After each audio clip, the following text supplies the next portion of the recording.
What's up, everybody? Good morning and welcome back to another episode of Two Knicks Chicks. I'm your girl, Lady and the Chef.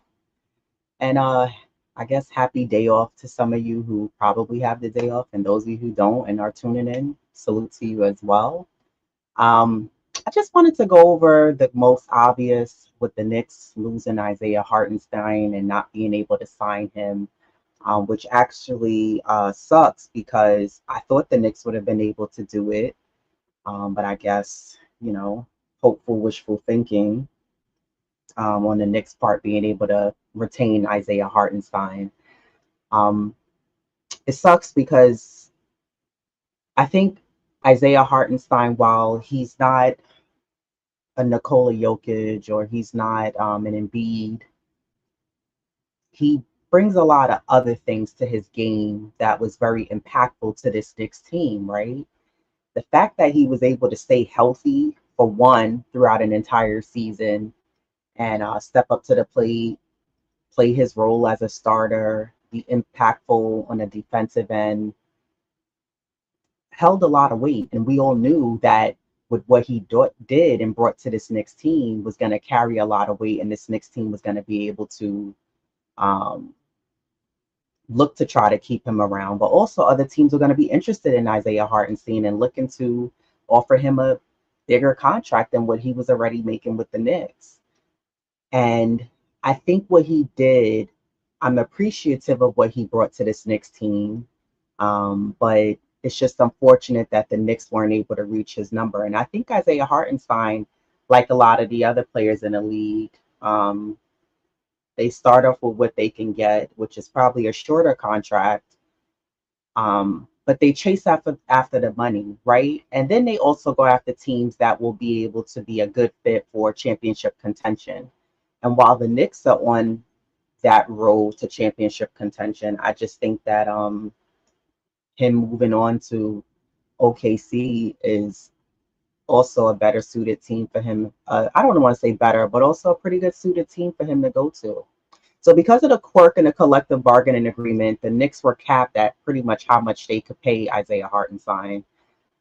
They could pretty much not offer him more than $72.5 million over 4 years, and only 64 million of that money could be guaranteed to him. So Isaiah Hartenstein pretty much agreed to a 3 year. He walked away, agreed to a 3 year, $87 million contract with the Oklahoma City Thunder, who had a great season last season. They're a young team.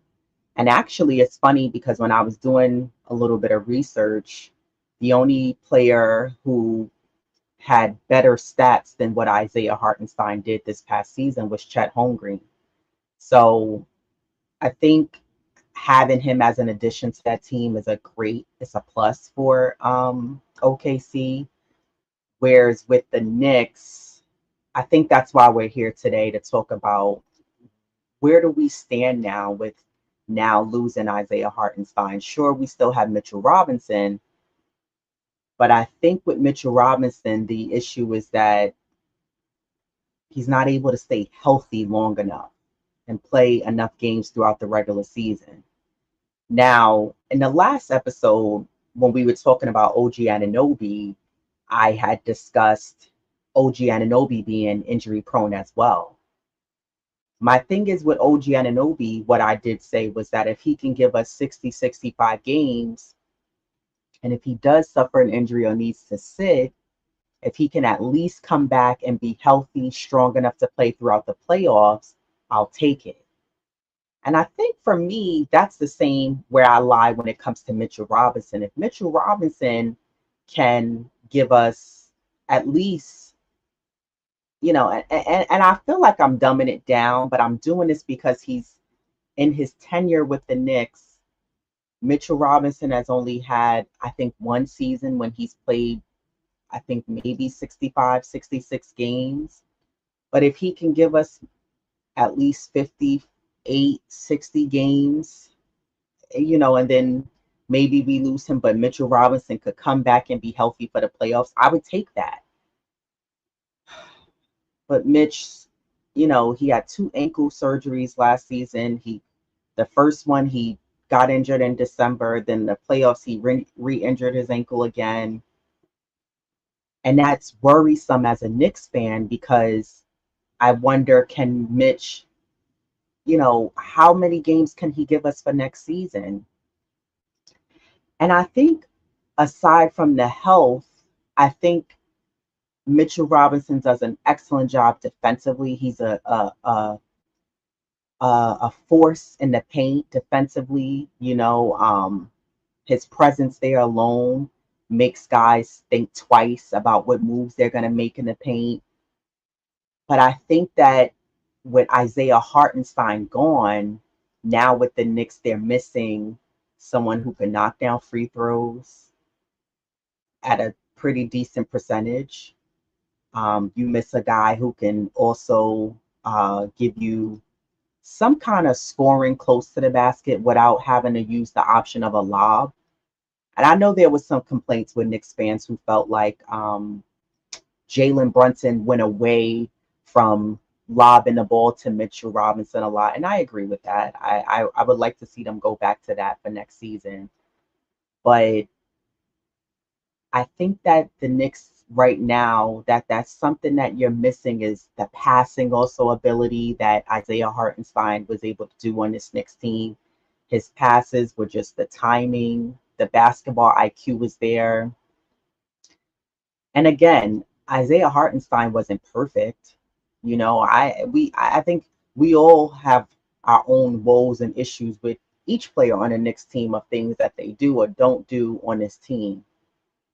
But the point I'm trying to make is that the little bit of the little intangibles that Isaiah Hartenstein brought to this Knicks team, now that's missing. And you're not going to get that from Mitchell Robinson. You're damn sure not going to get that from Jericho Sims. And then there's this question mark as far as Precious Achiuwa, who we don't know what's going on as far as what the Knicks are planning on doing with him. So right now, there's really no remaining free agent center that has Isaiah Hartenstein's ability of what he was able to do on the floor. There's no one really available. So you try to go, well, maybe this guy, the options are very limited. When they selling something real good and you get to the line, you got there late, and now you got to get whatever they have. That's where we're at right now.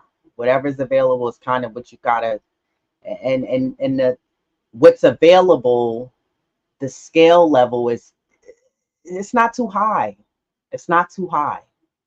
I feel like the Knicks right now are in a position where they have to kind of take what they can get, but you're looking at stats and previous tape and seeing what this guy did and what that guy did and hoping that they'll be a fit with the Knicks team.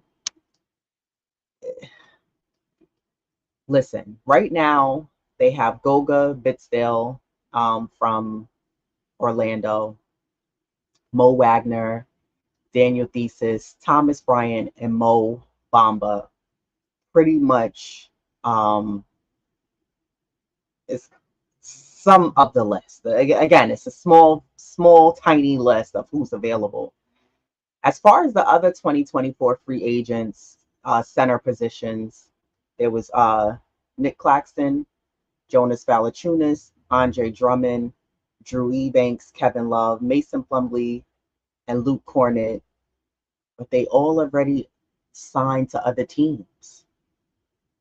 So, and some of those guys on that list that I just named were on my list of possible centers that we can bring to this Knicks team if we weren't able to keep Isaiah Hartenstein. And I think the Knicks were hoping that Isaiah Hartenstein would have agreed to that 72.5, but why would he if he was able to get $87 million from OKC, as well as other teams? So he actually did himself a favor by testing free agency, and look at where that landed him. So the Knicks chose not to extend a qualifying offer to Precious Achiuwa, which would have made him a free agent, a restricted free agent. But they pretty much made that decision because it would have been helpful for the team's cap flexibility. So right now, the Knicks are leaving it open to re-sign Precious. Um, I guess to play as a backup to Mitchell Robinson. I'm not really sure, to me, how comfortable I feel with us having Precious Achiuwa as a backup option as a center. While I thought Precious Achiuwa did a great job, he had very great moments where he was able to get nice stops, blocks, rebounds, just like little things that he was able to do, you know, getting his hand in passing lanes. And I just, and I don't know, maybe Precious Achiuwa could come in next season and be worked on his game, um, gotten stronger at his game. He's strong physically, but there was times where I felt like there was a delay with him, and I don't know what that was about. Now you can tell from what we saw on the floor that Precious Achiuwa very comfortable on this Knicks team. He's from New York. He wants to be in New York. He feels like he found a home in New York because in Toronto he wasn't getting enough run.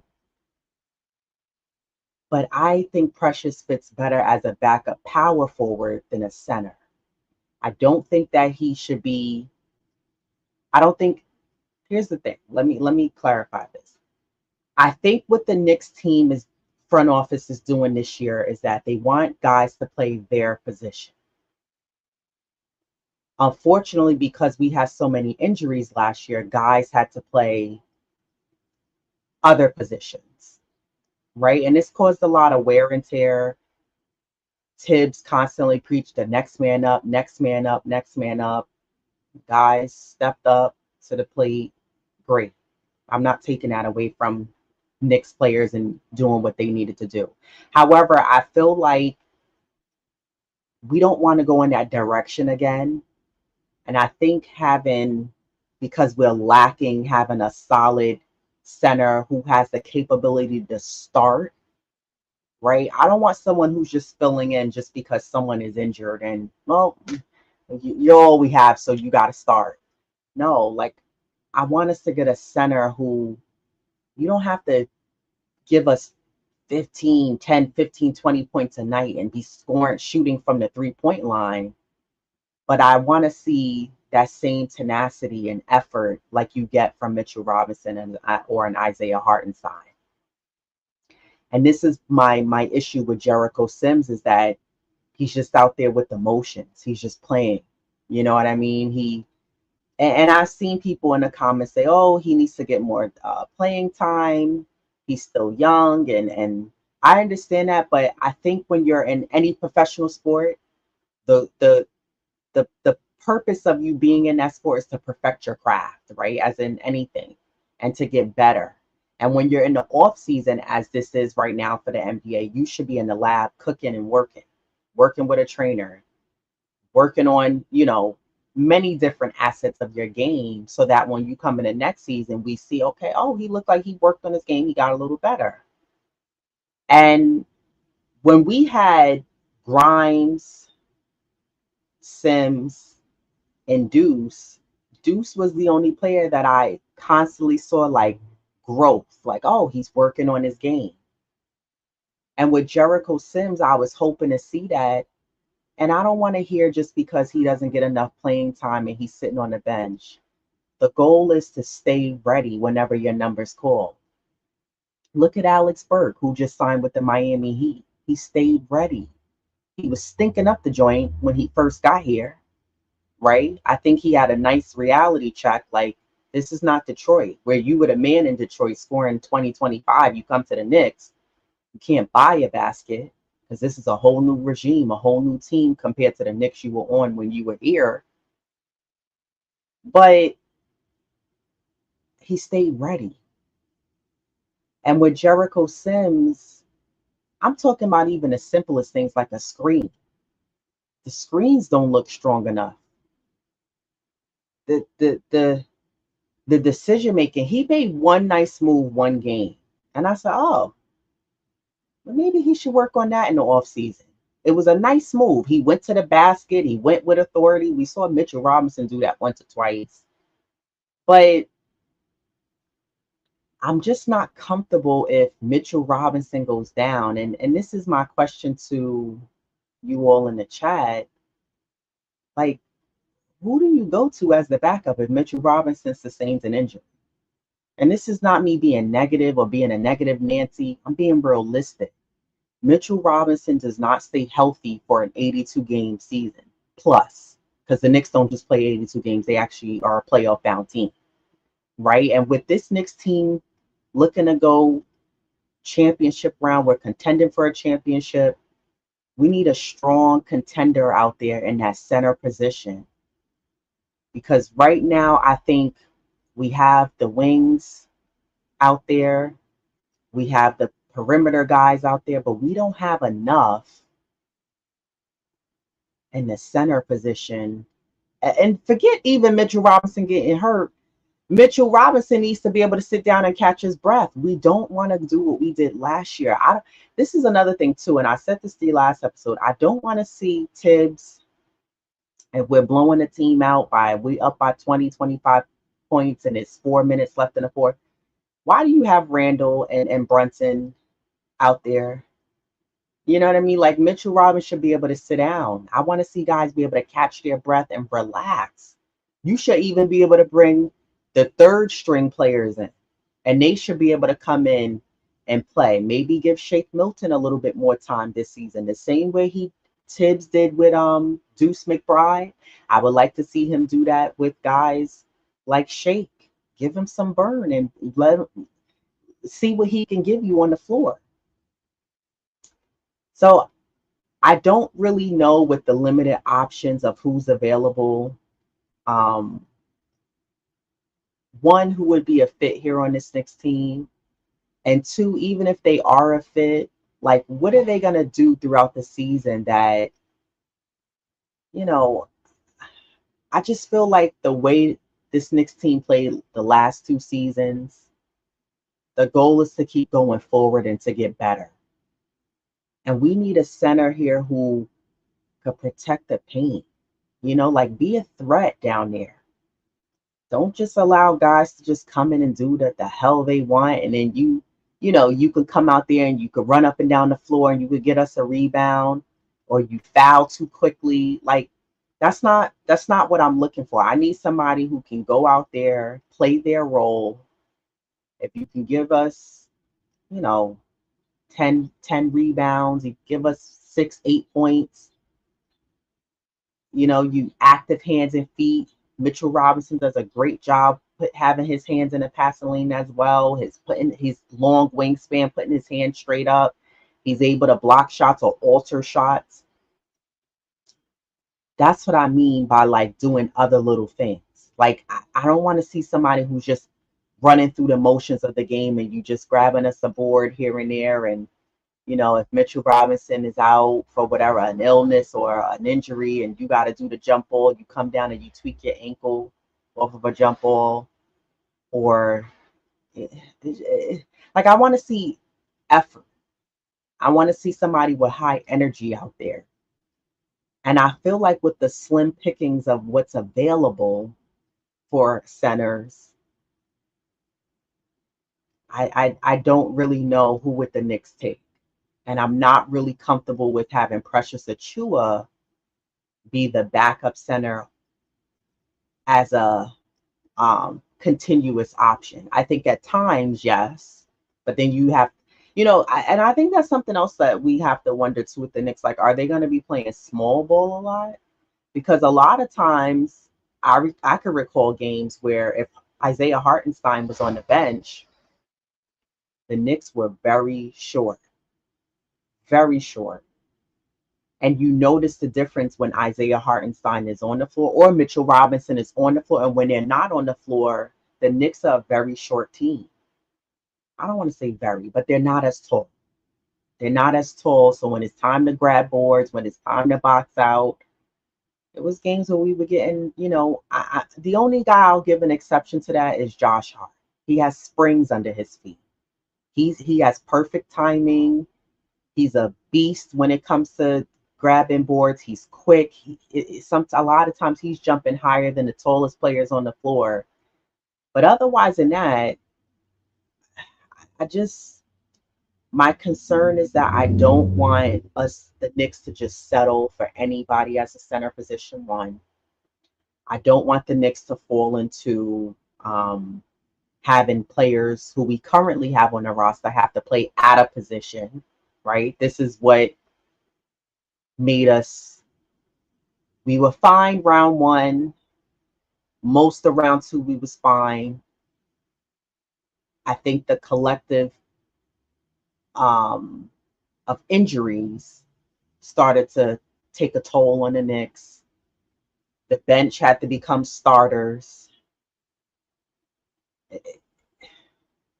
I just don't want us to have to go through that again, And shout out to those guys for being able, your Devos, Dante DiVincenzo's, your Josh Harts, Deuce McBride for having to step up. But I think we'll be a stronger contender if we can have a solid starting group.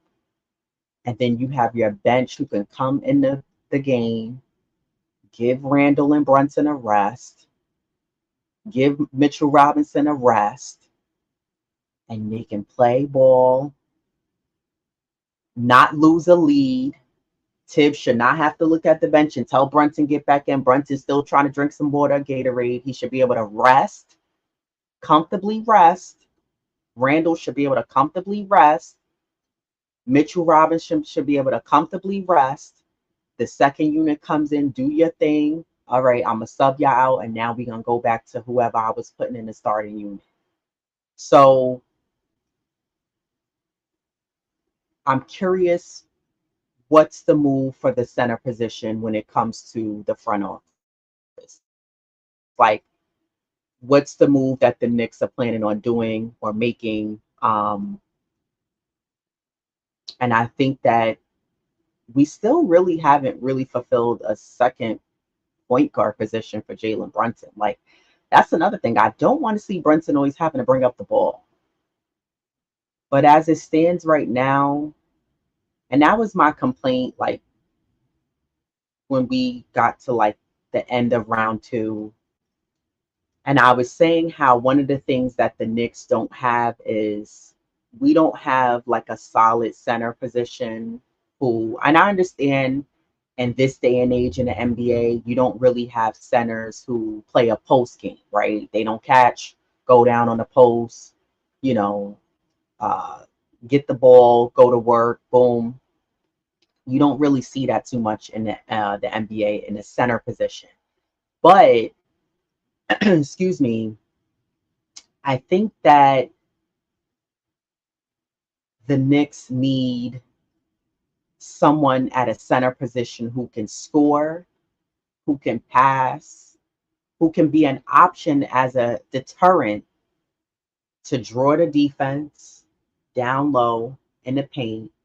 And then that center could kick it out, and then we could swing the ball and play unselfish ball. That typically works, right? Because if you have a center who's a threat, and I'm not talking about shooting a mid, I'm talking about an easy basket, whether he can go in and get fouled while trying, or try to get a layup or a dunk, bank it off the backboard.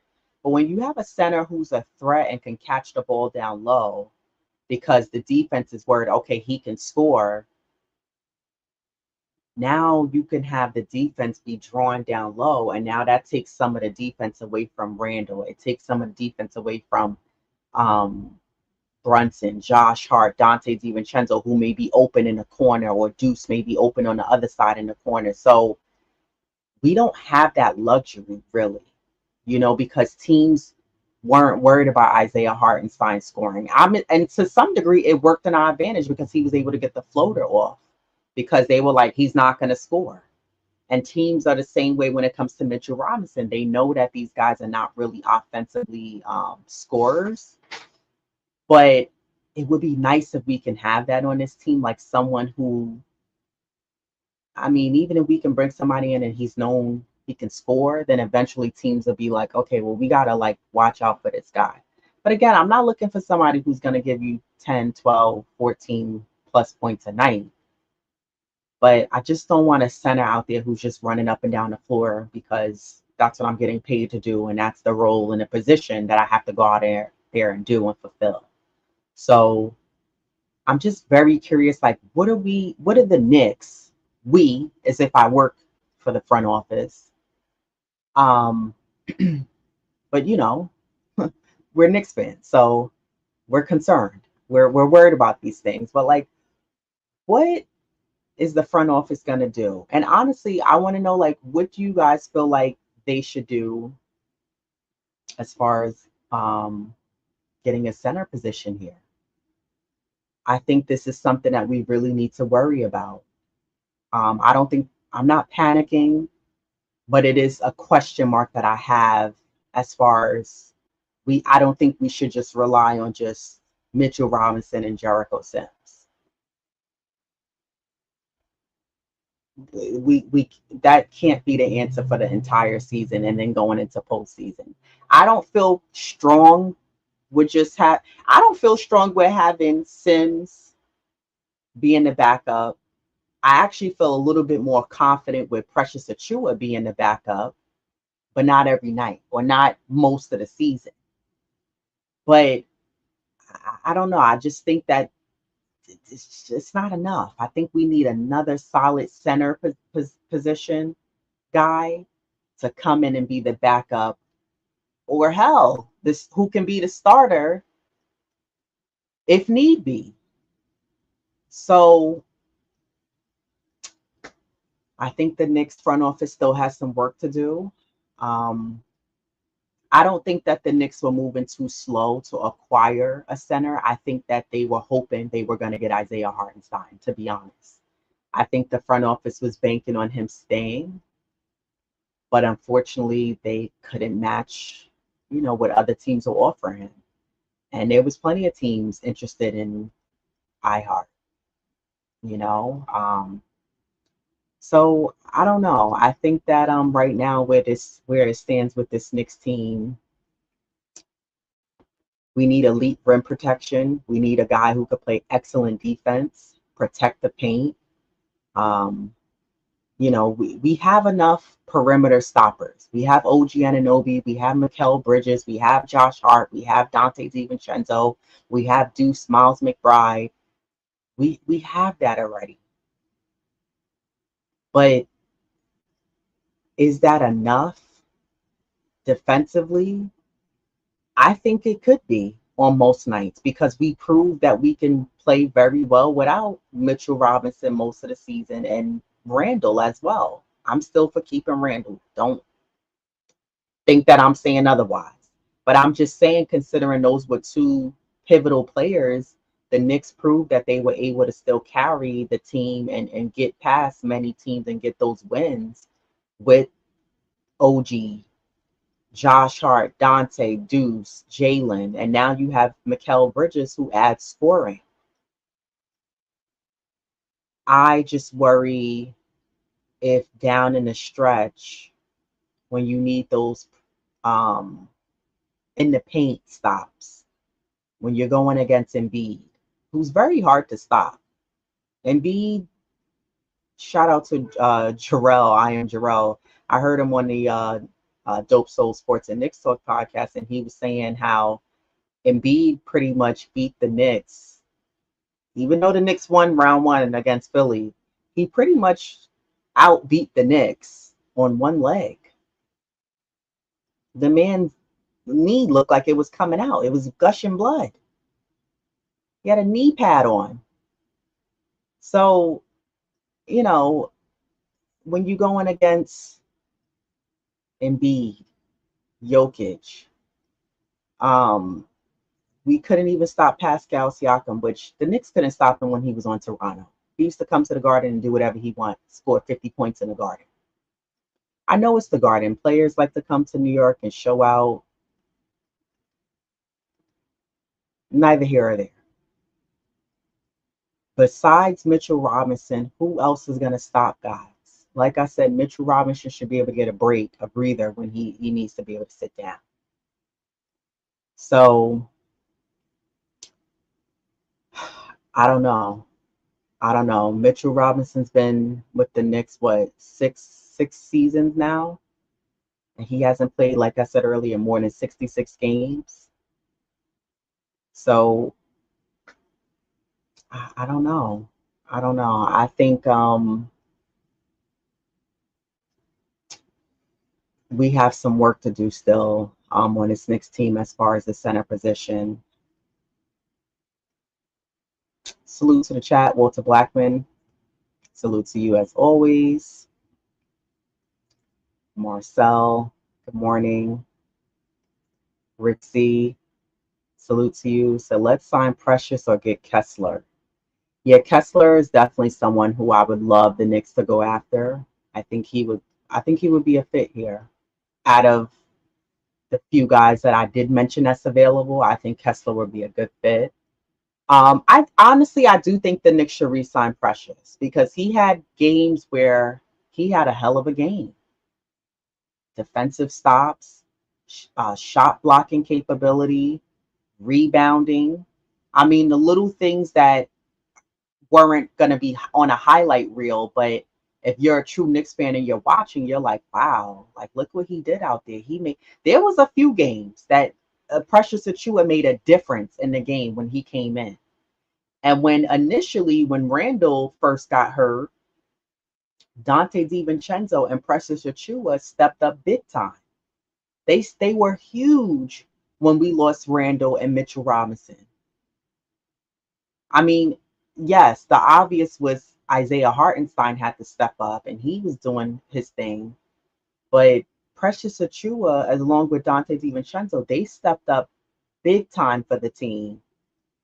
So I'm for signing Precious, and like I said, he wants to be here. The guy, he's a New Yorker, New York native.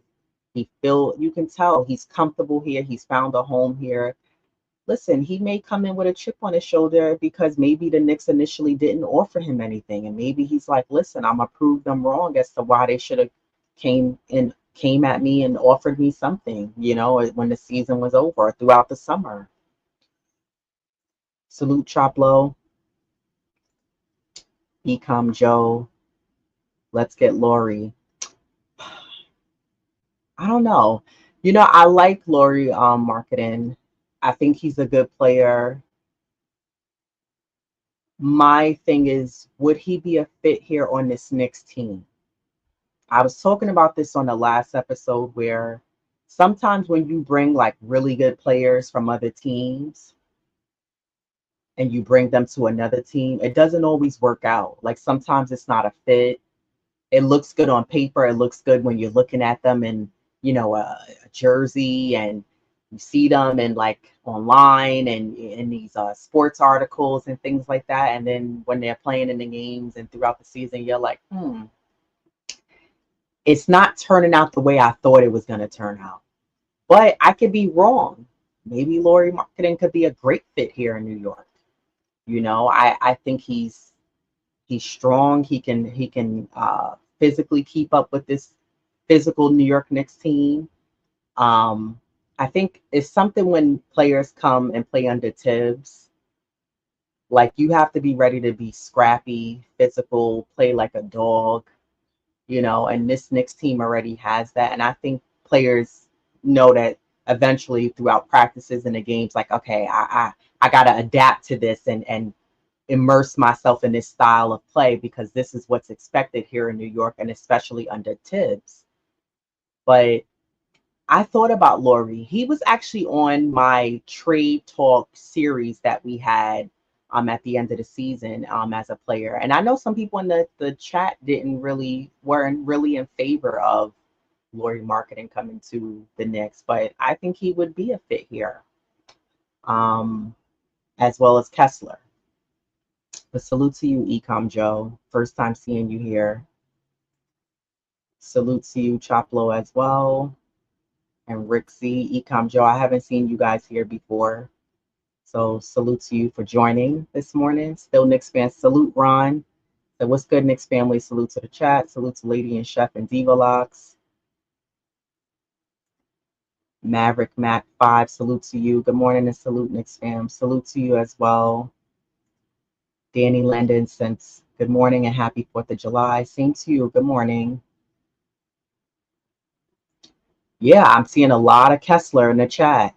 A lot of people who are down for Kessler.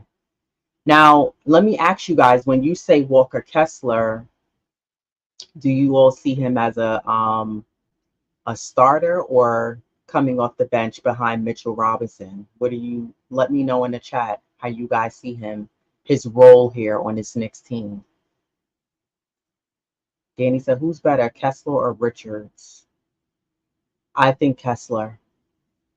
Yeah, from what I've seen, watching his tape, Kessler looks definitely like the stronger player. But I think he would be excellent here. I'm hoping that Leon and the guys could work their magic and get Kessler here. That would be the right fit. Just his stats alone would fit. He would be like a little notch above the numbers, not even like just right there under what Isaiah Hartenstein was given the Knicks. So Blue Boogie, we need a center plus Precious. Yeah, because Precious is not tall enough.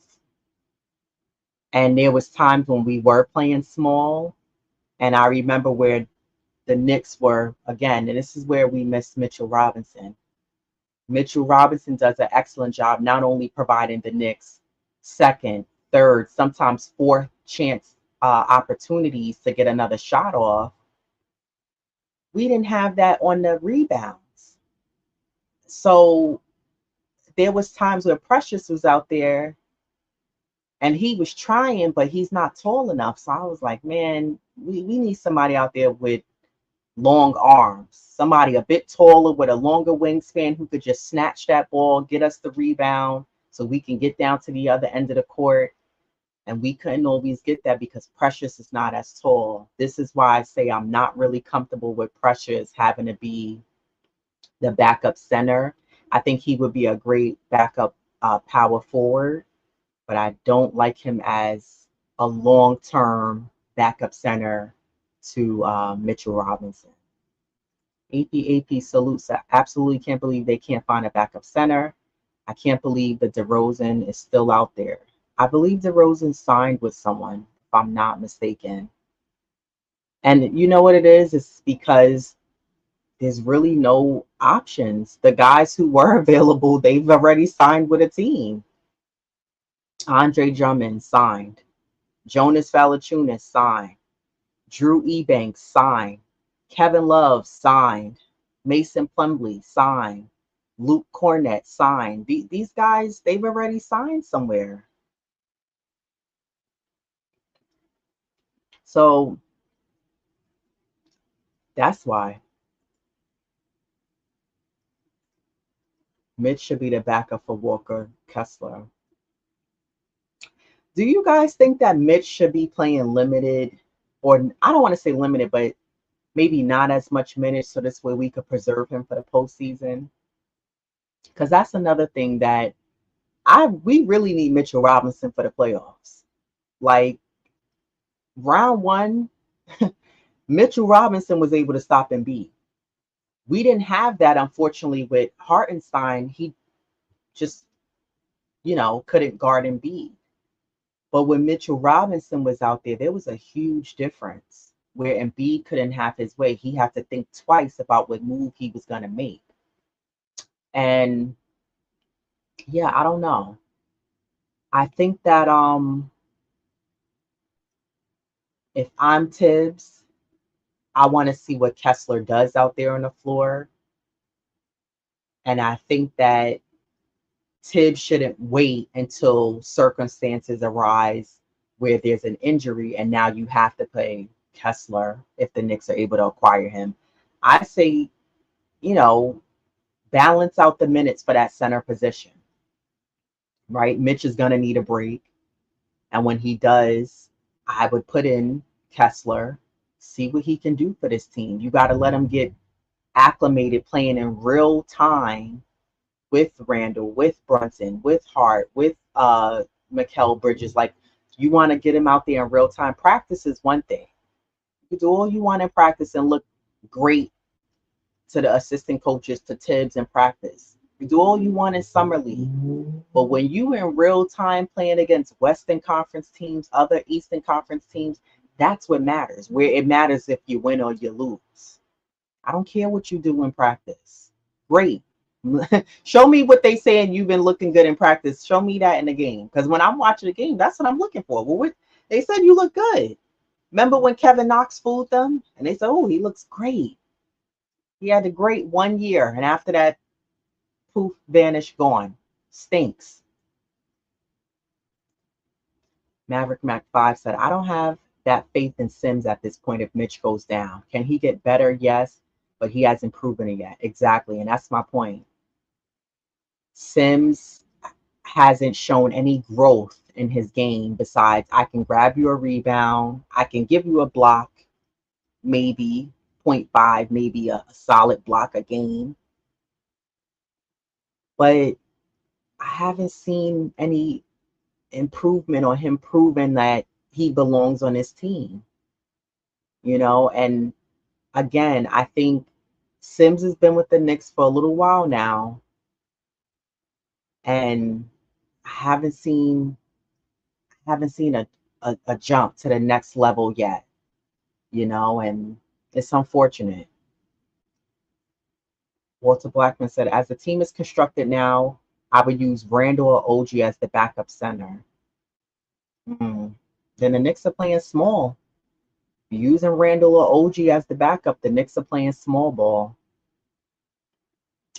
And I think against certain teams in certain situations, I'm not sure how well that would work. Now, here's the thing. Randall especially is very strong. He's very, very strong. And I actually was watching a video, Randall, it was like it's a YouTuber, a famous YouTuber. I can't think of the guy's name. I've never heard of him. But I was just watching a video yesterday, and he did a behind the scenes, like almost a 24-hour in a day, damn near a whole day he spent with Randall. So he got to go in Randall's apartment in New York. He worked out with Randall. Randall's workout is, he works on a lot of flexibility, mobility moves. Very intense, very, very intense. And this was shot when we were playing round 2 against Indiana. So the video was, pretty recent. And, the guy asked Randall, how does he feel being that he has to sit out on the sideline? And, Randall said, I really want to get out there. He said, but I'm just keeping myself ready for next season. And, I think Randall could hold his own in the paint. He plays that bully ball very well. I love when Randall's he's able to fight for a rebound. He sometimes has to tip the ball to himself a few times, and then he'll fake it as if he's going to go up. He does the hesitation, maybe a second, maybe a third time, and then he goes up. He gets the layup or the easy dunk, and he'll get the foul. And OG is strong as well because he impressed me in round 1 when we finally, because I kept calling for it, OG was front facing defending Embiid, and that worked. That actually worked when OG played Embiid defensively like that. And just OG just has great basketball IQ, great instincts, especially defensively. How many times have we watched in a regular season OG Anunoby is he has this incredible vision. He knows when a player is gonna make a cross court pass or pass it out, then he just sticks his hand out, taps the ball, and he was out. Fast break layup, fast break dunk. I love that about him, but I'm not really sure how sustainable that would be having Randall and OG as backup centers for us. As that would be us playing small, and maybe that may be a last option that maybe the Knicks front office decides they're going to do if they can't get a player like Kessler, or you can't get another solid center. I don't know. Say what you want, but Precious played some big minutes. He did, and he stepped up. New York City, the Don booking. Salute to you. Said, what you like? Do up Reef. He can shoot. I'm not sure who that is. Can you give me some more information? I'll do my due diligence as well once I get off of here. Um, Danny Lane said, think Randall would be good at center. They should bring up Ariel right away. Looks better than Sims. Sims looks less. Yeah. Yeah, I think at times if we had to play with Randall at center, just like I said, sometimes we're having Precious sometimes at center. I think at times is the key word or words. I don't think like every night though. You know what I mean? Like I don't know um how sustainable that would be in the long term. Yeah, Nick Richards, Walker Kessler, Wendell Carter via trade. Yeah, Nick Richards looks pretty good. I watched some of his tape as well. But Kessler is definitely my number one option if I had to pick. Precious could help as a backup to Mitch and Randall. As of now, I don't see a solid backup to Randall or Mitch. Wings and guards, we are solid at. Agreed. We do not need any more wings and guards. I think our main concern right now, as Knicks fans, as the Knicks front office, you need to get in a solid center. You know, even if Mitchell Robinson was a healthy guy, a healthy player, and didn't, wasn't injury prone, I think you still need to have a backup because that was one of the things that I said towards the end of this season. I was like, wow, the Knicks are lucky that Jalen Brunson was able to stay healthy the entire season. Because what was you going to do if he went down? I mean, sure, you had Josh Hart at times bringing up the ball, Deuce McBride bringing up the ball, Dante sometimes bringing up the ball. The thing I noticed with Deuce is when he brings up the ball sometimes, I think Deuce is so focused on bringing up the ball and facilitating the ball that it takes away from him creating his own, whether that's going to the basket, catch and shoot.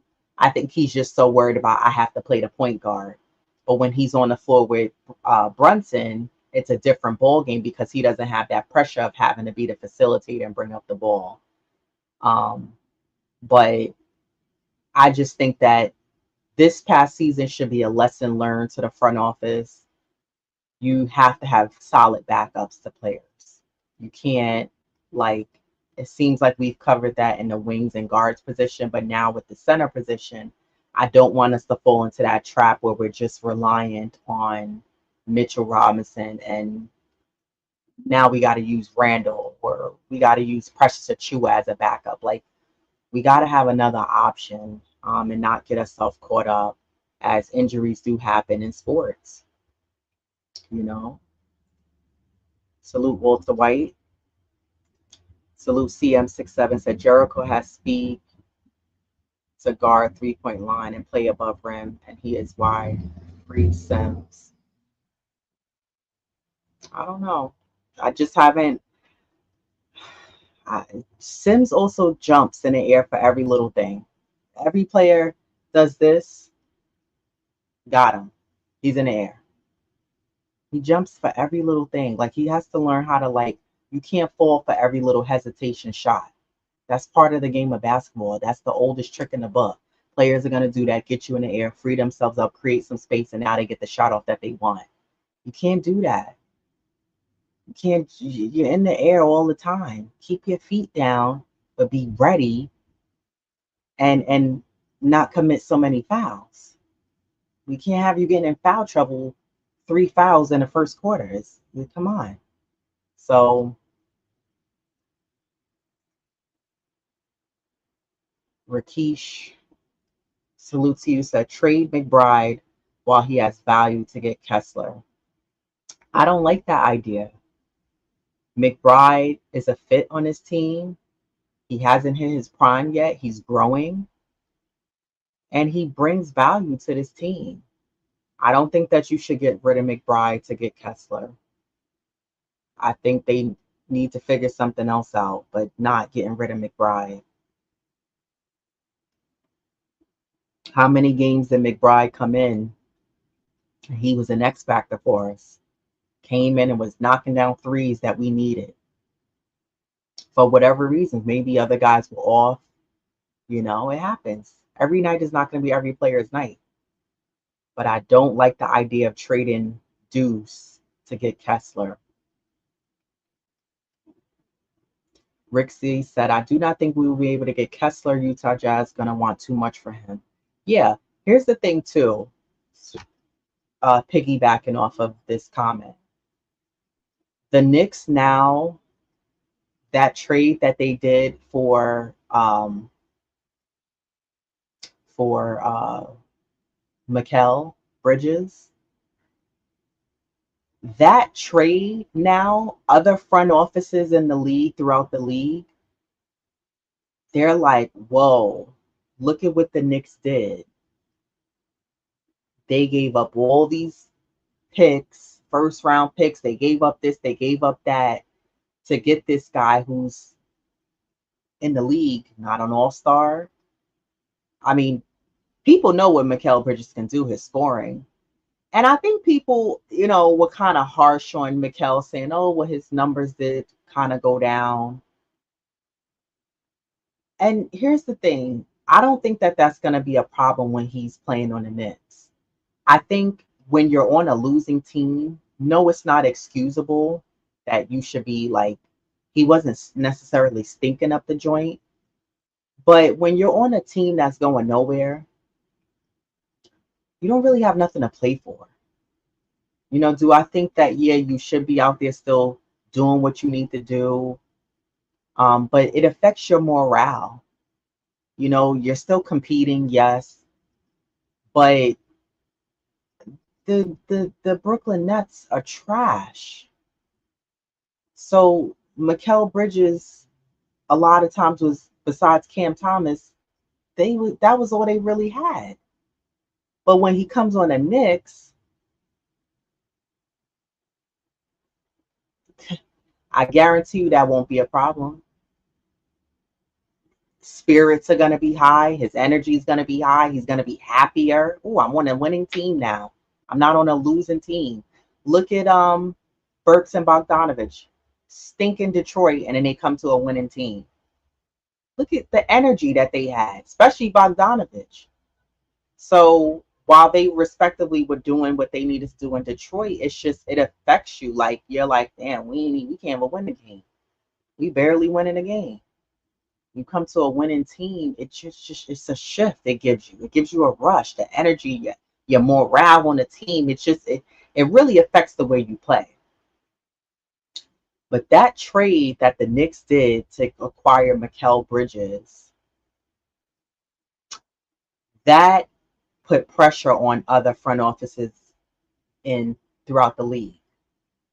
Because now teams are going to be like, listen, if the Knicks was able to get that deal done, we should be able to do the same thing. They gave up a lot of picks, and now teams are going to be trying to work that into deals now to acquire players.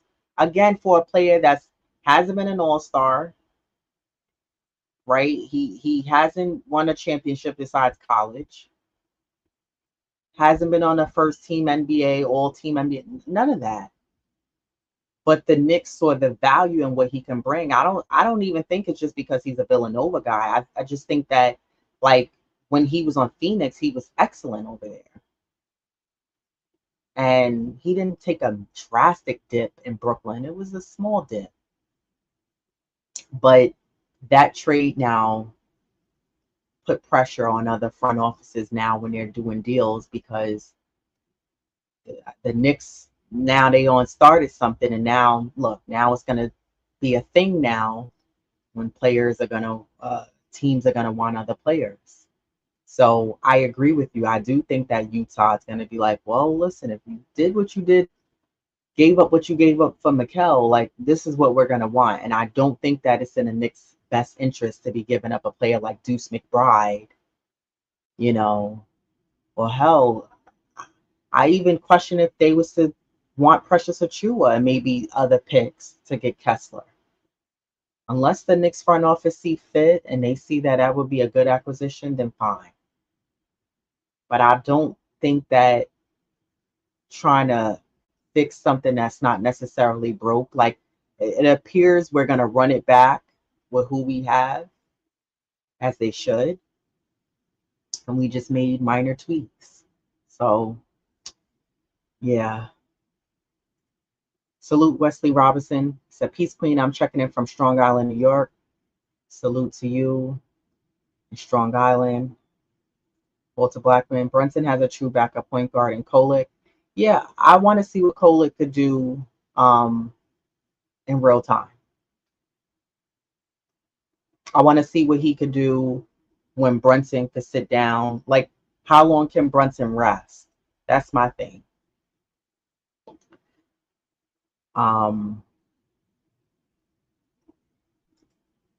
Paula Bonner, salute. Mitch has to improve his free throws. That's where they're going. Yeah. Yeah, also because they were doing, at times, teams have smartened up and done hack-a-Mitch. And there was times where Mitchell Robinson was knocking down both free throws, but his, I think, overall free throw percentage is still low.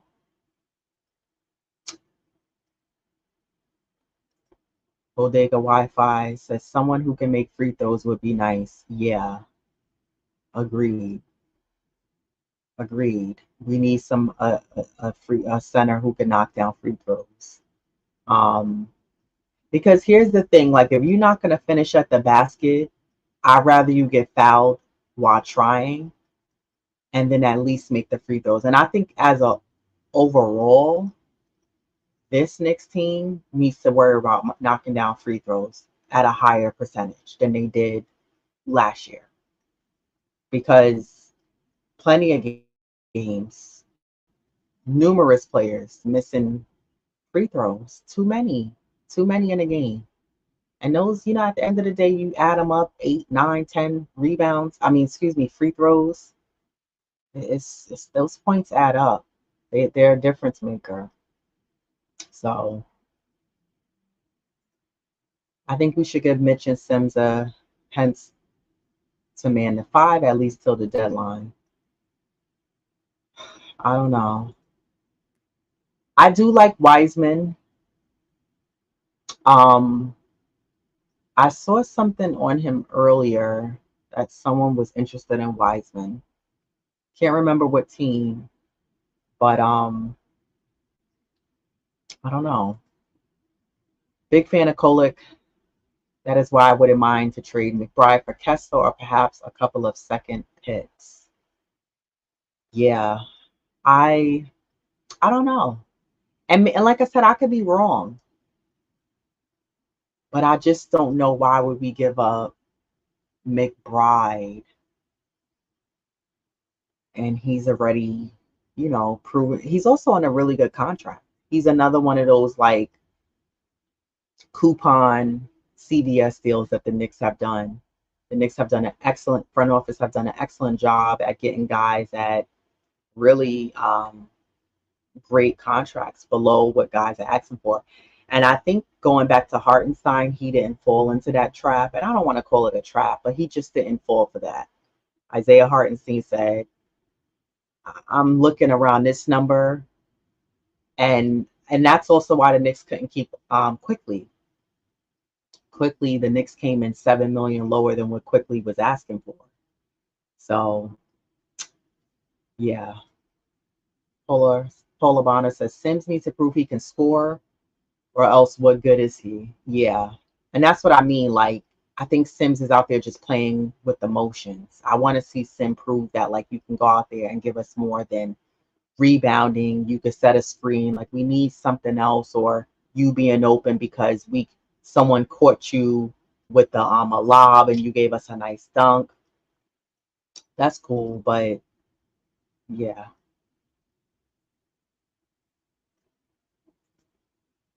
Is Philadelphia or Orlando ahead of us? Well, Philadelphia, now that they got Paul George, this is what they wanted to do, build around Maxey and Embiid, and they did just that. I'm curious to see how that pans out, though. and having Paul George, can he be healthy and be there for them in the postseason? I know Batum is not there anymore, and they got rid of Tobias Harris. He's on Detroit, but it's crazy because his contract is still really high. Like, he has an excellent agent. This man is robbing the NBA, and he stinks. I don't get it. I don't get it. But I don't think Philly or Orlando is ahead of the Knicks. I think the Knicks are where they need to be. They're ahead of them. The Knicks are the better team. Orlando is there though. They're a young team. They're only going to continue to get better. And Philly, I think that they have a chip on their shoulders because they lost to the Knicks and they didn't want to lose to New York last year. What do you mean what's going on with the Bridges trade?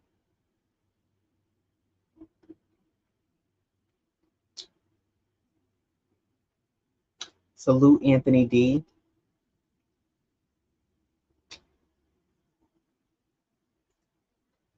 Here you go. Bridges contract should be good to go on July 6th. Yeah. Either way, he's a Knick. So what are you willing to give up for Kessler? The problem is that the value that the Knicks have and that teams would want, I don't want to give up. And I don't want to give up Dante DiVincenzo because while he can be streaky, his shooting, I still think he's a value here for this Knicks team. I don't want to give up McBride.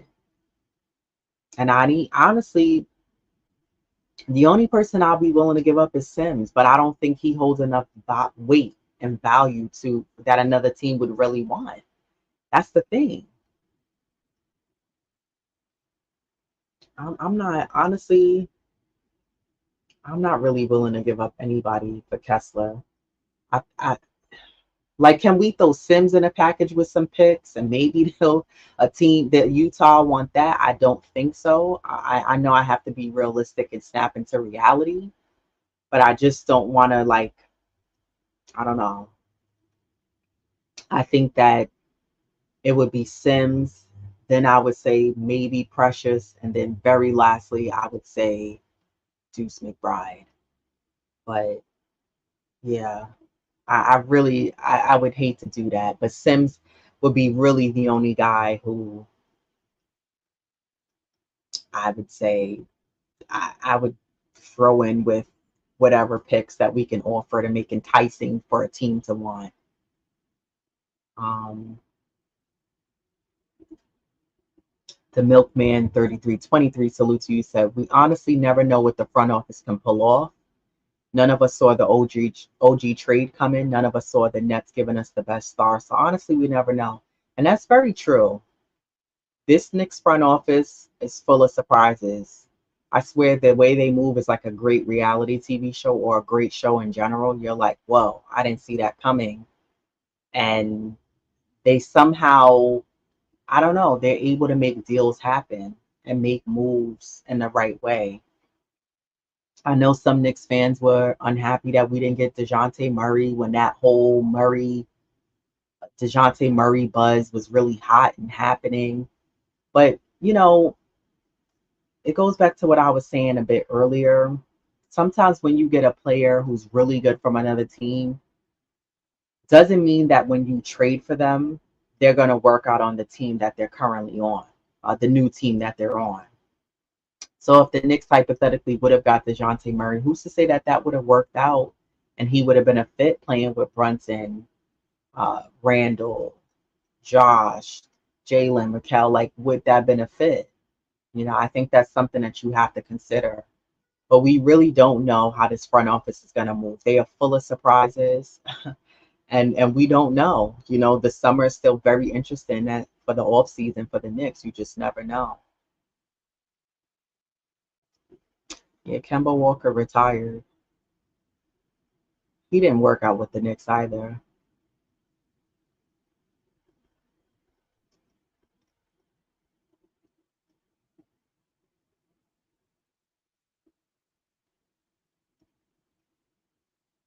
I'm looking through you guys' comments.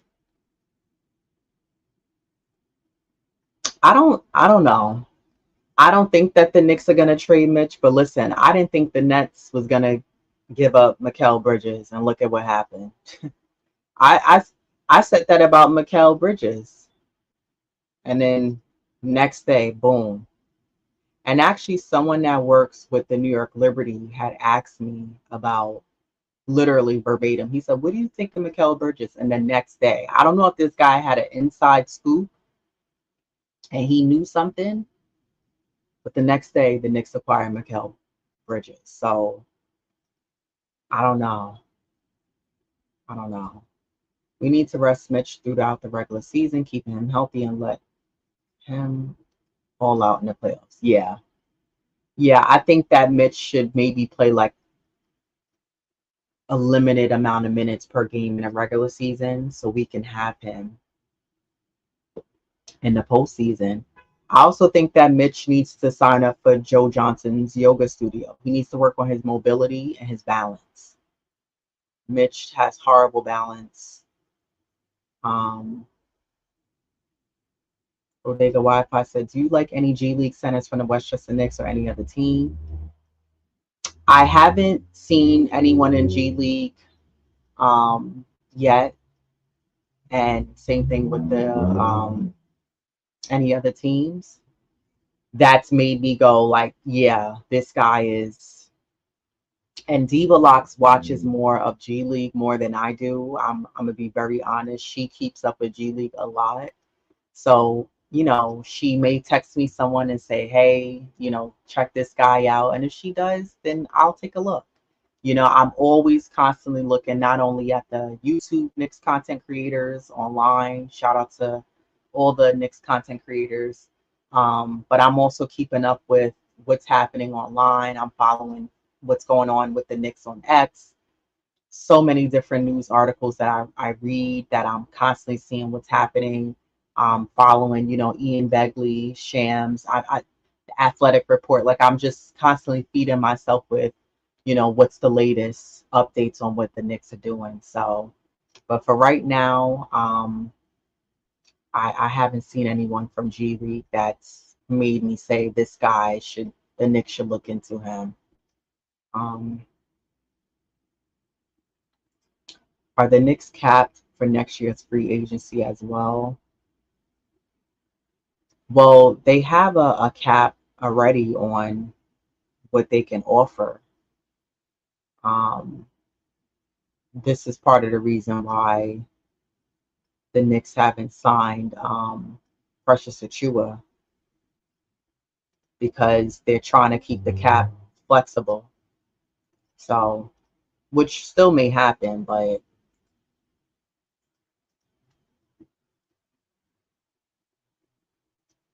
yeah, Sims he's too slow.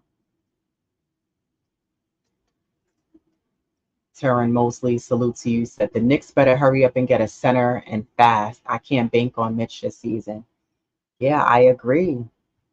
And even if Mitch is able to stay healthy for, let's just say, 55, 60 games, again, I said I'll take that. But who do you have as a solid backup to Mitch? And I'm sure the front office is working day and night hard, looking at who they could bring here that could be a solid fit and backup to Mitch. I don't think that having OG and Randall having to play us go small ball and have them play center at times is really the answer. I really think we need a solid center backup. And I'm sure the front office is looking to bring in someone who can, to give us production, bring value here. I don't want to see another Sims. I don't want to see a Sims part two. Someone who's just running up and down the floor, just grabbing us rebounds. Like, then go to the G League and go get someone to do that. We need someone who's going to be a force out there on the defense and the offense. And again, I don't need a center. I'm not asking for somebody who's going to give you 10 and 10, 15 and 10, 20 rebounds or 15 points. Just somebody who can go out there and give you solid minutes, make them count when they play those minutes, who can give you a good amount of boards, give you 8, 10 points a night if they can. I mean, just somebody and who can knock down free throws. I mean, that's not too hard to ask for. They're free.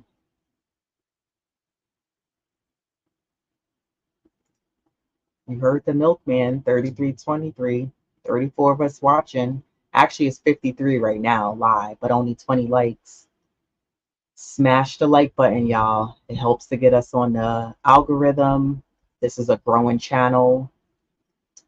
And please believe we appreciate you guys watching. It's not just about the likes and the subscribers. We truly love talking all things basketball, all things New York Knicks. And we also cover the New York Liberty as well. And we just love the game. We've been true diehard fans. And we just was tired of talking about it on the phone. So we figured, why not bring it live to YouTube and talk to you all who love the game of basketball as well. Ron says, so Mitch says he is going to cut some more weight so he can start being more fluid out there like old Mitch. How do you feel about that? I thought the weight helped him versus bigger centers. Yeah, I agree, Ron. Mitch, if you look at Mitchell Robinson,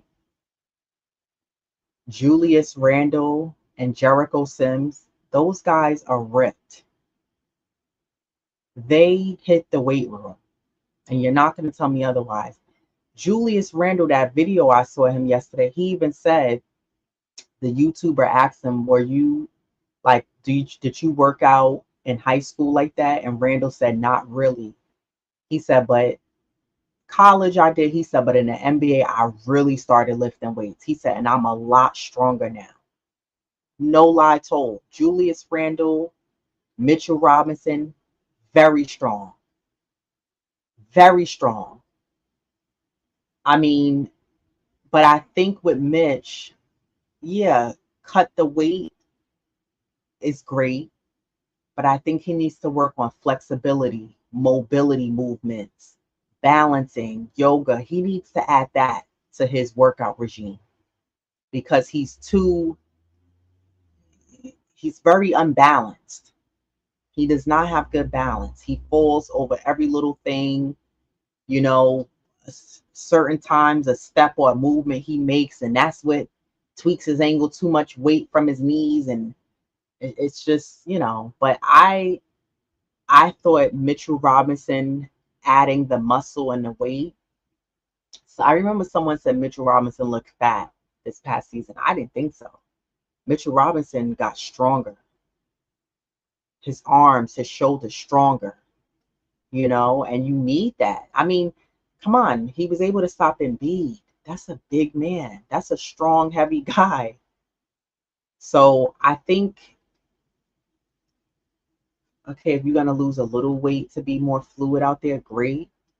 But I don't think he necessarily needs to lose a whole lot of weight. I think he needs to focus on becoming more balanced, adding more mobility as part of his workouts. And that's going to help him for sure. But kudos to Mitch. Mitch needs to work on a post-up game and shot. Listen, I've lost all hope at that. I used to go on rants during the beginning of the season, middle of the season. I would go on rants. I was complaining all the time. Why doesn't Mitch have a post game every summer? He should be working with a trainer, work with Akeem, work with other guys out there in the league, these veterans, retired veterans, and they can help you out and develop 1 or 2 post moves. And what I was told by other solid Knicks fans, other Knicks content creators, they said at this point, he's not going to add that to his game. So get that out of your mind. Stop wishing and hoping for that, because that's not going to happen. If he was going to do it, he would have done it already. And I've taken that out of my mind. Mitchell Robinson's not going to add that to his game. If he was, he would have done it already. He would have added some kind of a simple post move. He hasn't done it. It's not going to happen. I would love to see him do that, but I don't see Mitchell Robinson going to do that.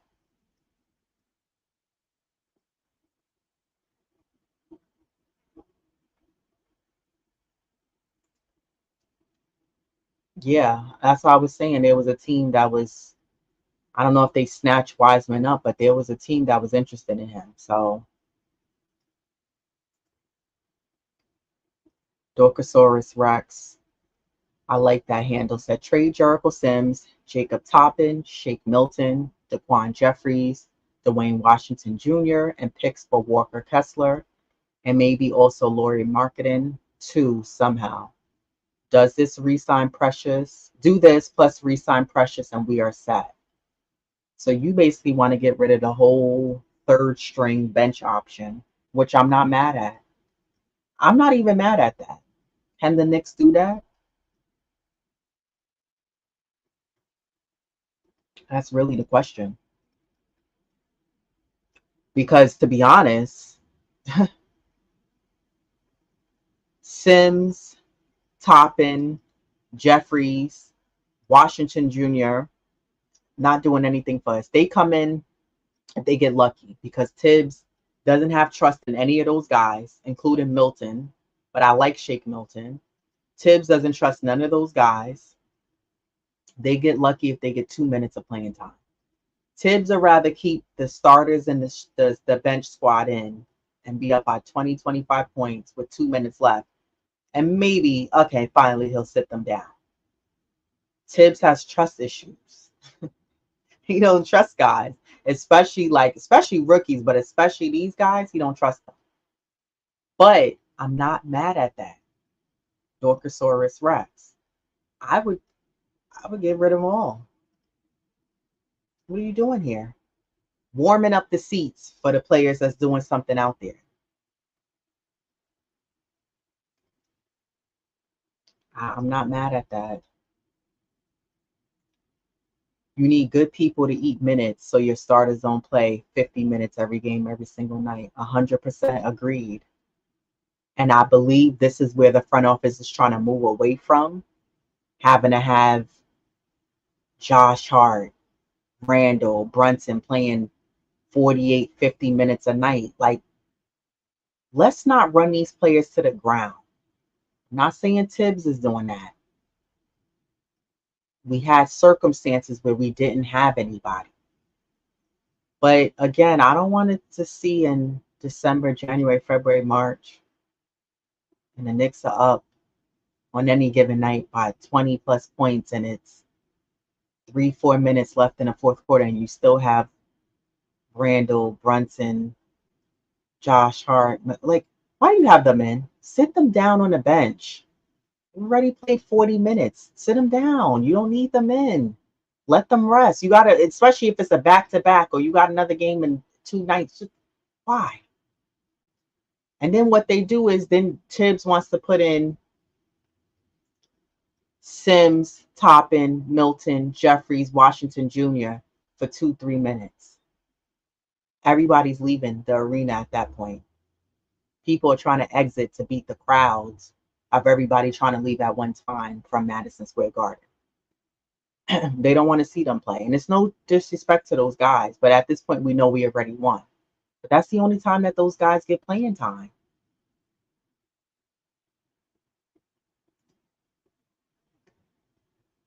We are going to miss Isaiah Hartenstein's pick and roll game with Jalen Brunson. We do need to keep Mitch because we don't have no other option for sure. We're going to miss IHart's passing ability as well. Salute Miguel P. He says, salute, happy Fourth. Salute to you. Yeah, Huckaporty is 50 times better than Sims. I 100% agree with that. He is absolutely better. I just think the Knicks need to figure out a way to get rid of Sims and a couple of those other guys that we just talked about, Washington Jr., Toppin, we're just wasting space, wasting time. I know you have to have a certain amount of guys on the roster at the end of the day, but come on. Tibbs only goes with like a 9-man rotation anyway. So a lot of those guys, they're just suiting up in a uniform every night.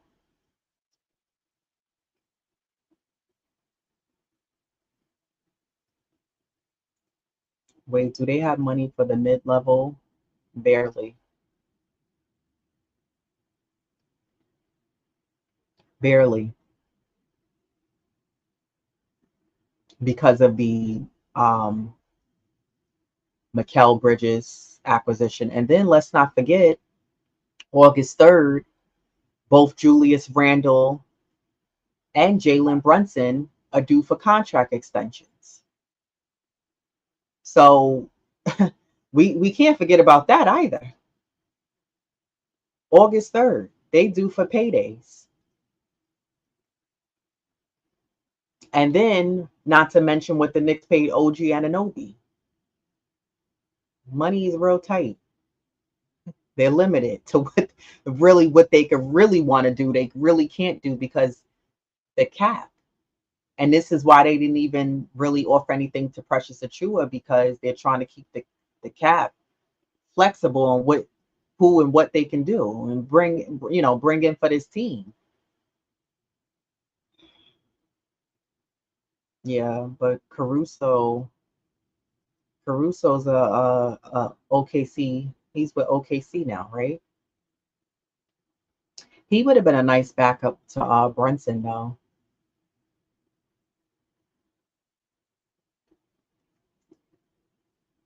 The Jazz has Walker Kessler playing in Summer League in his 3rd season. I don't believe they have faith in him.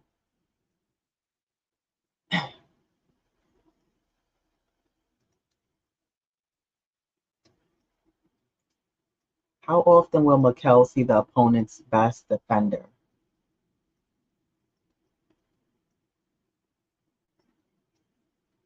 I think that's dependent on when the Knicks play unselfish basketball and they make the extra pass or two. If Mikal can be in the position like Dante DiVincenzo was, where he was able to get the last touch at times, and if Mikal is knocking those shots down, which to me his shot is more clutch than Dante DiVincenzo, after a while a team start noticing that he's a threat offensively, which he can be, then yeah, there may be times where he'll get the best defender, which in a way can be the Knicks to the Knicks' advantage, because now you take that pressure off of Randall, Brunson. You have Josh Hart who could drive to the basket. You may have Debo in there, or you have McBride. Like, now the Knicks have options. Got options of guys and weapons you can go to. You got OG Anunoby. You got different options out there. But I think Mikal teams are gonna see that, he can knock the shot down for sure. And I think if the Knicks play that unselfish ball and Mikal's able to get that last final touch and he's knocking down those shots, with the Knicks playing unselfish ball and just extra pass, 2 extra passes, and he's able to get it. Yeah. And Mikal's able to knock down the shot. So he also can give you a stop and pop. His mid-range shot is there. He can knock down free throws. He can hit the three. I mean, how many times has he burned the Knicks shooting the half-court shot from damn near the other end of the court? So that's another thing too. So yeah, teams are definitely. I think some teams will put their best defender on Mikal some nights. Just because they know they'll be able to see. Okay, we know what he could do. He's another option, and that's what the Knicks needed.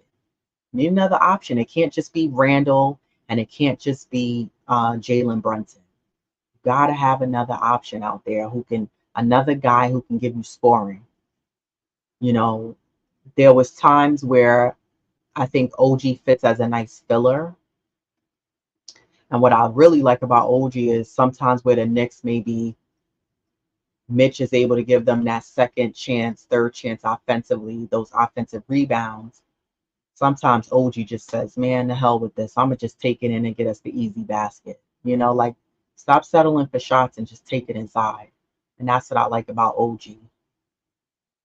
Salute to Corey Lee and the 718 boys. Peace and salute. Happy holiday. Same to you, Corey.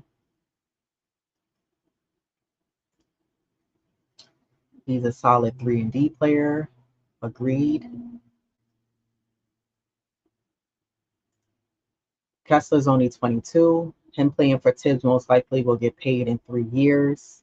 Yeah, I think he also has to prove himself. And and it also boils down to Tibbs. Tibbs don't have no trust. So, you know,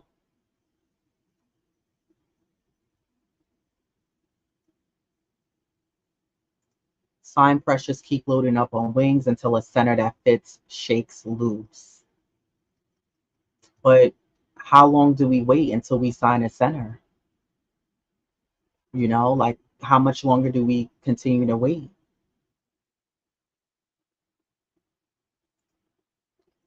Anthony D says starting Mitch isn't the problem. The problem is closing games with Mitch. Why do you say that? I'm a big component on I think who starts matters, but I think who close matters also as well. And I say that because when the whole talks of Donovan Mitchell coming to the Knicks was a thing and he really wants to come here, the argument was between Diva Locks and I. Her thing was, and she's right, she was like, Donovan Mitchell's not going to want to come off the bench. And my argument was, who cares? It's about how you finish the game. But I get it. I get it in the NBA. It's like, I'm a starter. I'm coming in to start the game. I'm not coming off nobody's bench. My argument to that also was, if you're on a team and a team is heading in championship direction, that's the goal, you should be able to come in and fulfill whatever role the team needs you to fill. It's about winning, not about who's starting and who's, that's just me. I don't know. I don't know. Salute Jammin' Jets. A happy 4th of July to everyone. Salute to you. Yeah, free throws is huge. The Knicks have to hit free throws. Not just Mitchell Robinson. The Knicks have to hit free throws on a consistent basis. Make it count.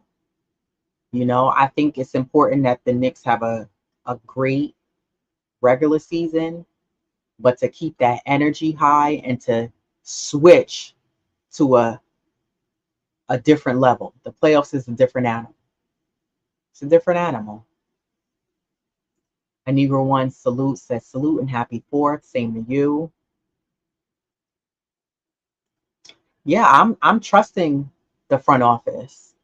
They haven't let us down so far, and I'm believing in the Knicks. And here's the thing too. I think no matter who we get as a center, I think once this is all said and done, I think the next thing we have to look forward to after we figure out who we get as a center is the next person we have to look at is Randall. He'll be reevaluated in September. And then we have to look at, okay, this Knicks team having a great regular season, making sure they're high in the standings. Like, I would like to see the Knicks finish in top at least 3. I'll say maybe 4th. I don't really want to see them lower than that in the or higher than that in the standings. I don't want to see them 5th through 8th. Like, this shouldn't even be a thing. Last year the East was very weak. This year they could be very strong. So either way, the Knicks have to be prepared. Be ready. So I'm trusting the process. I'm trusting the front office. I'm trusting in the Knicks to go into next season with a chip on their shoulder, ready to move past the second round. They've proven they can be a first round, second round team. A lot of people actually counted the Knicks out this past season and thought the Knicks were only going to get past go into round 1 and get knocked out. So yeah, I just think that there you go. And that was the team. Pacers have gotten Wiseman. So he's out. And this is the thing too. I feel like the little small group of centers that are available, the list keeps knocking down. Gets shorter and shorter. So the Knicks are gonna have to make a move soon. They can't wait too much longer.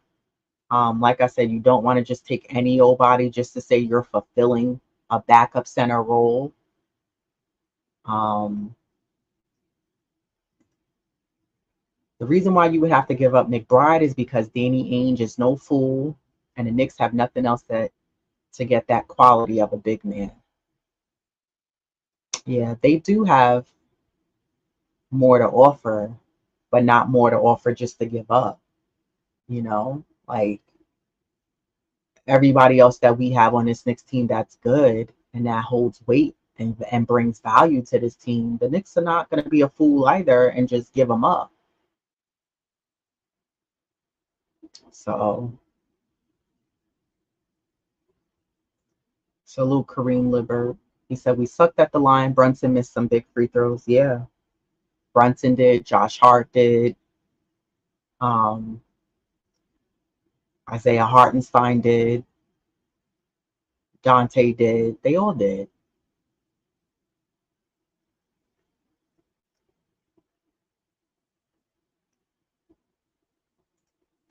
Teams in the league are trying to slow us down by snagging the pieces we would look to sign and re-sign.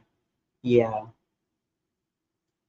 The Knicks front office is all about playing chess and they try to make the right moves, but also I think this front office is all about proving yourself before we sign you to such a huge contract.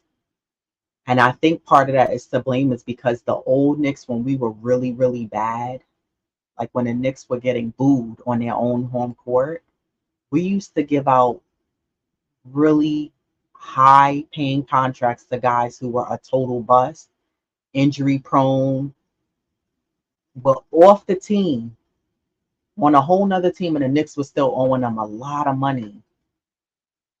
And I think once the Knicks got Leon Rose and you know, there was less control from ownership and allowing other people in the front office to kind of run this in a better, brighter direction, a more positive direction.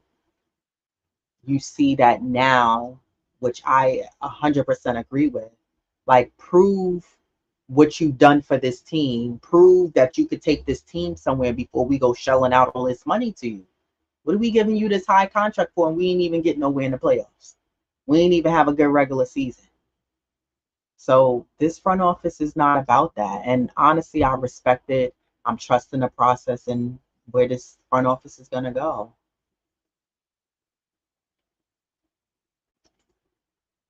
Yeah. And it worked out very well. We turned quickly into OG and it turned into an excellent fit for this Knicks team. OG fits on his team like a glove. Salute Space Ghost. Says salute Lady and the Chef. Happy 4th to everyone in the chat. Sims is way too athletic not to be better. It's because he's not working on his game in the off season.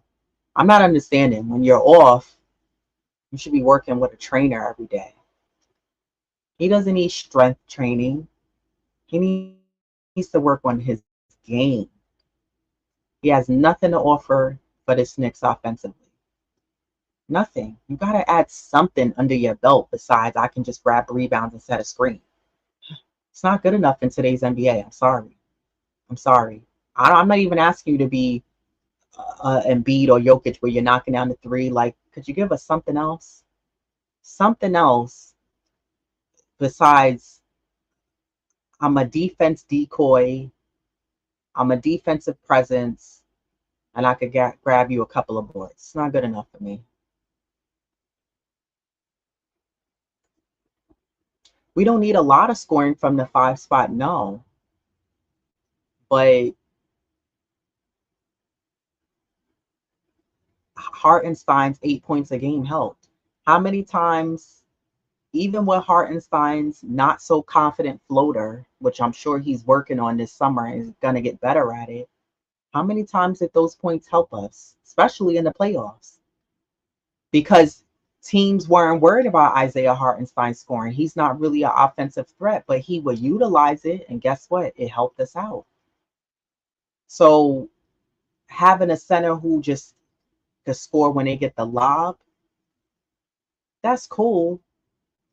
But I think if you have someone who could not just hit free throws, but can give you 4, 6 points here and there, 7 points, that helps out. That helps. I don't think just counting on giving them a lob every time is good enough. I'm not saying we need somebody who's going to give you 10, 12 plus points a night, 10 rebounds a night. No. But, what are you out there for? Isn't the goal to not just play defense? Yes, but it's also to score. Whoever get the most baskets, that's who won. That's who wins the game. And I do think that we need some scoring beside from us from the center that doesn't involve just getting a lob. Salute Pablo Demas, a happy 4th to Lady in the chat. Salute to you.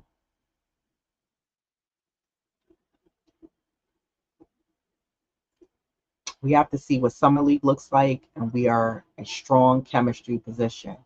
Yeah, I agree. It could be, listen, there could be a gem amongst the Summer League selection. Sometimes teams get lucky. I'm hoping that can happen, and with the Knicks, and they can find somebody who can be a crown gem of the jewel, and the Knicks can find them, and we can utilize them on the team.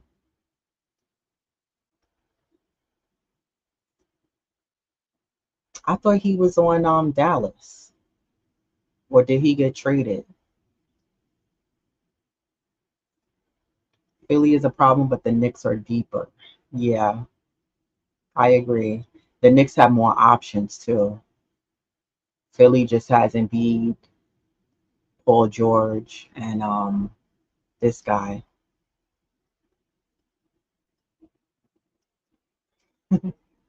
Peace and salute.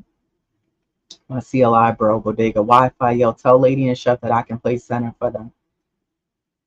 I mean, Corey, so am I gonna see you at Summer League? Because if you're gonna be there, I'm gonna watch. I'm gonna watch. I need to see what you could do out there. Yeah, that's another good one. Bogdanovich into Bridges. Don't be surprised if we just sign Precious and run with that. A lot can happen by the trade deadline. Absolutely, I agree. I agree. A lot can happen. We never know. This Knicks front office is full of surprises. Salute Ajay. Slow and steady wins the race, and we're working slow since addressing some of our shortcomings. Yeah, I agree. And this Knicks team has proven that they don't need a superstar. They played well without having Randall, played well without having Mitch for most of the season. So listen, I'm not worried. I'm not concerned. I just do think that my only thing is I don't want us to fall into we don't have a backup, which is I believe the front office is correcting and don't want to fall into that trap again. We fell into that this past season where we were lucky enough we had a backup in Isaiah Hartenstein, but we didn't really have a solid backup for Randall. We don't have a backup for Jalen Brunson. So I believe we're not trying to fall into that trap again this year, but I'm trusting the process. I'm trusting the process. We don't really have any valuable picks left. We used them all in the Animal Bridges trade. Yeah, without having to give up anyone who's of value on the Knicks.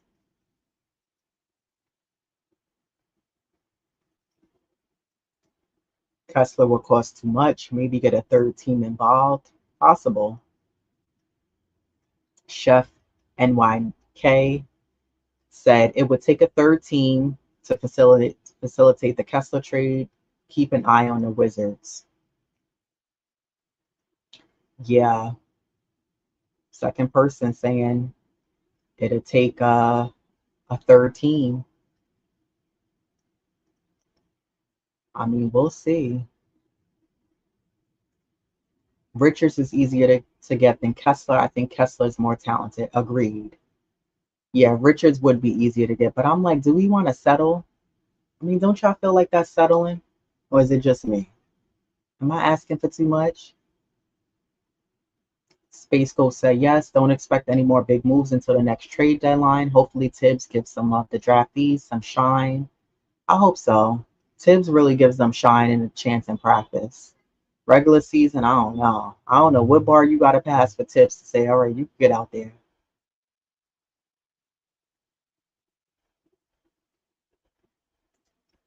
Yeah, we know Ainge is going to want some valuable assets for Kessler. At least I think so. Yeah, I've seen a lot of people saying that in the chat.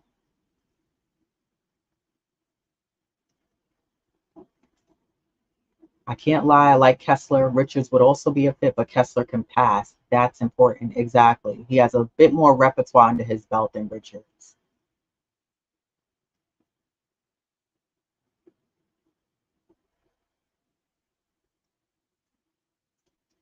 I would go into the season with Sims and see where we are at trade deadline. Yeah, I mean, right now it looks like that's where we're heading, you know? So just re-sign Precious and keep Mitch as the starter center. Maybe next year we will be able to get our center. Patience. Yeah, we do have to have patience. I agree.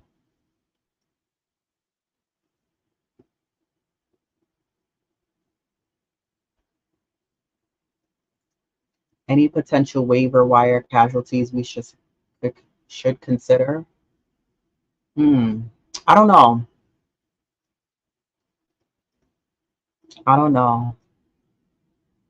Right now, the only player who, I mean, and it's not necessarily a waiver, but the only guy who's in limbo right now is Precious Achiuwa, which I haven't heard of any teams interested in Precious. Not saying there aren't. I just haven't heard of any. So I don't know.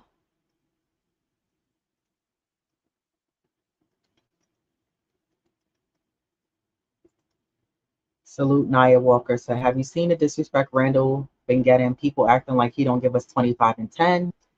They don't even talk about Randall at all, like he's not an all NBA player, like he's not a part of this team. Yeah, I think Randall was on a tear before he suffered that injury.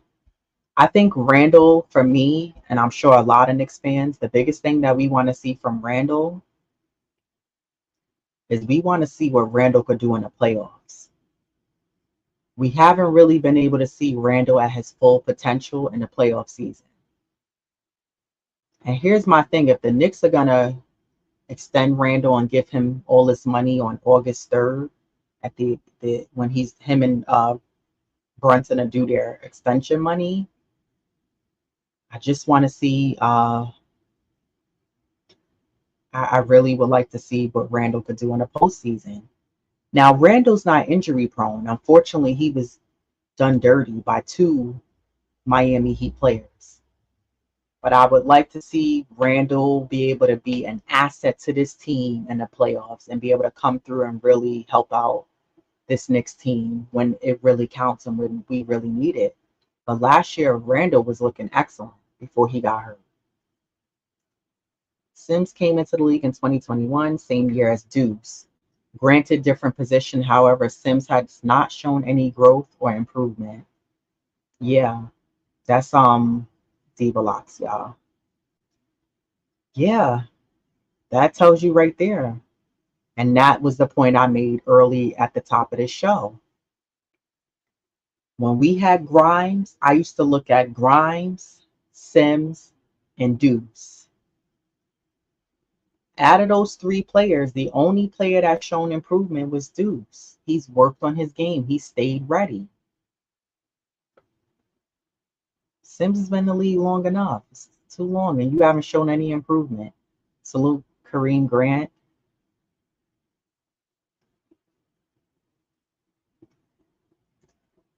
I said this before.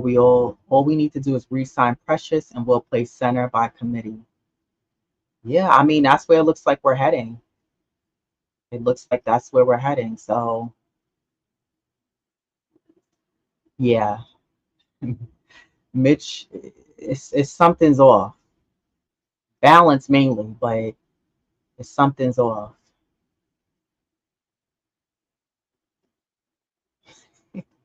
CM67 says that like senior citizen exercise to prevent falling.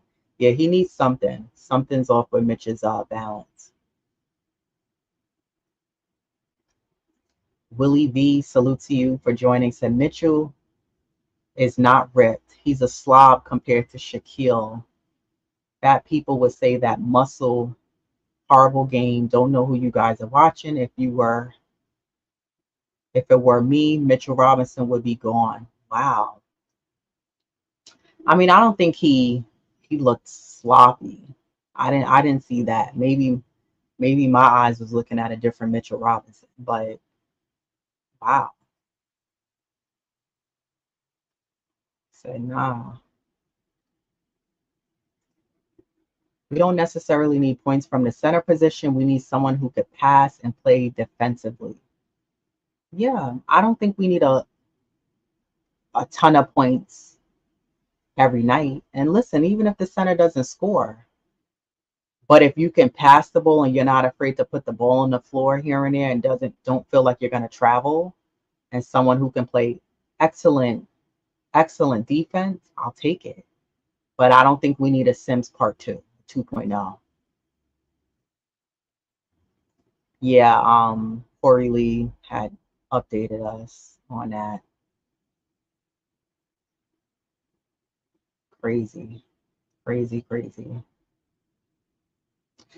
I don't think the Knicks are moving slow though. Um, I think that they don't want to just grab anybody on this team. We have at least one mid-level exception. Okay. Mike Lowe, salute to you, said Julius Randle holds the cards for our championship season. Wow. Why do you say it's just on Julius? Is it because he's the second option? I think this Knicks team gets to the finals as a team. And I say that because we've seen Julius Randle could give you 40 plus points. Uh, Brunson, 40 plus points. Remember, they were doing that before Randle got hurt. And most times when that was happening, it wasn't resulting in a win. So what good is you having 40, 45 points and we didn't even get the win? There was a game during the season when Brunson, what did he have, like 60 points and it didn't result in a win. So when we play together, when the Knicks play together, they're a lot more successful. But I think Randall for sure has to prove himself in the postseason. And he needs to prove that he can be a factor for us in the postseason, as we haven't really been able to see Randall because he's been hurt.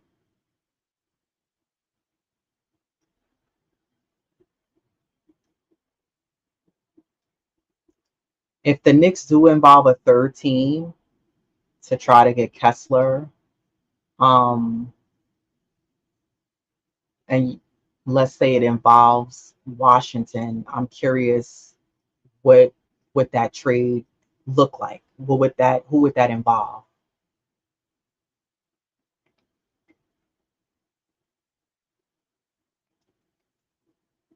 Sims is like the kid who gets back in elementary school. He is still in third tier while McBride has been promoted. Yeah, exactly. None of us are GMs. None of us are recruiters. We're just fans that love the game.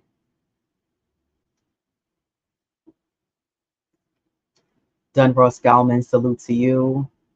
He said it's just see how it goes with Mitch for the beginning of the season. If it doesn't work out, Randall and the team should tell Tibbs, let Randall or Sims play center.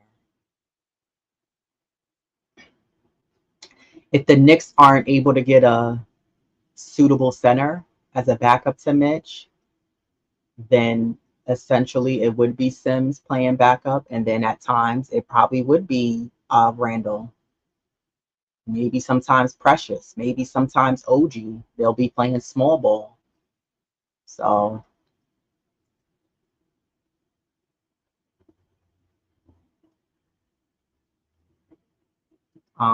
yeah. But that's it for me, everybody. What's today? Thursday? It doesn't feel like a Thursday to me.